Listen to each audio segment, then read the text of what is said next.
Well, it's about 12:30 here on Tuesday here in Pineville, and Mark and I are continuing to work through the book of Romans. Today he's ready for Romans chapter 3, and Paul continues to talk about the distinction between works and grace in this chapter.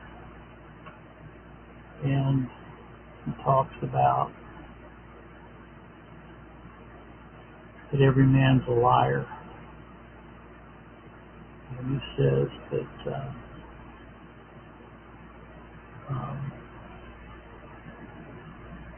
that there's none righteous, no, not one. That includes both reprobate intellect. None of us are born into this world righteous. That is the doctrine of original sin.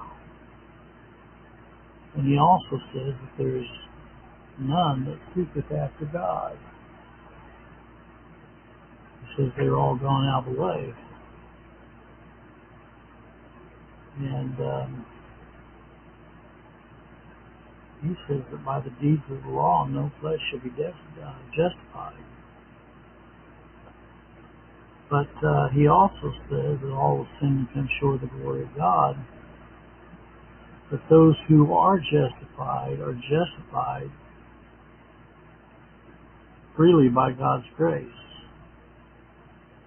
through the redemption that is in Christ Jesus.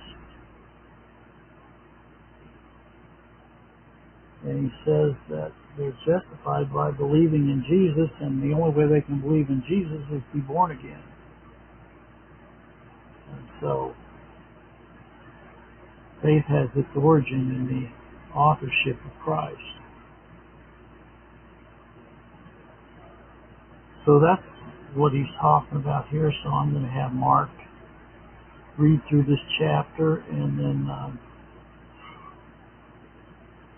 tomorrow we'll continue on in the 4th chapter.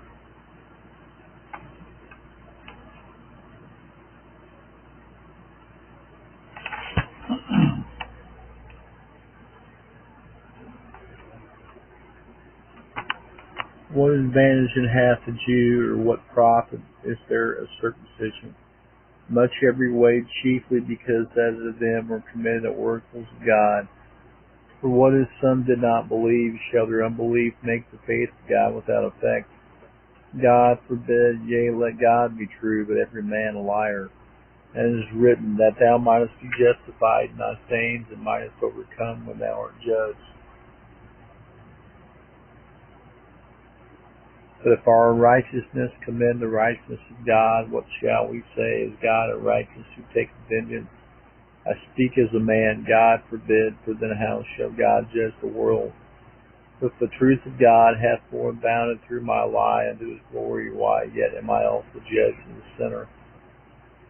Not rather as we slanderously report, as some affirm, that we say, let us do evil that good may come, whose damnation is just. What then? Are we better than they? No, in no wise. We have proved, before proven, both Jews and Gentiles, that they are all under sin. As it is written, there is none righteous, no, not one. There is none that understandeth. There is none that seeketh after God. They are all gone out of the way. They are together become unprofitable. There is none that doeth good, no, not one. Their throat is an open sepulchre. With their tongues they have used deceit. The poison of asps is under their lips. Whose mouth is full of cursing and bitterness. Their feet are equipped to shed blood. Destruction, misery are in their ways, and the way of peace have they not known. There is no fear of God before their eyes. Now we know that what things soever the law saith, it saith to them who are under the law, that every mouth may be stopped, all the world may become guilty before God. Therefore by the deeds of the law there shall no flesh be justified in his sight, but by the law of the knowledge of sin. But now the righteousness of God without the law is manifested, being witnessed by the law and the prophets, even the righteousness of God which is by faith in Jesus Christ unto all men that believe, for there is no difference. For all have sinned and come short of the glory of God, being justified freely by his grace, the redemption that is in Christ Jesus, whom God has set forth to be propitiation through faith in his blood, and declare his righteousness for remission of sins, or pass to the forbearance of God, and declare, I say, at this time his righteousness, that he might be just and justifier of him which believeth in Jesus.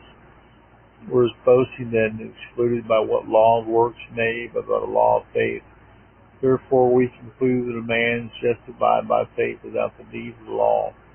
Is he the God of the Jews only? Is he not also the Gentiles? Yes, of the Gentiles also. Seeing it is one God which shall justify the circumcision by faith, and uncircumcision through faith. Do we then make void the law through faith? God forbid, yea, we establish the law here. Okay, thank you, Mark.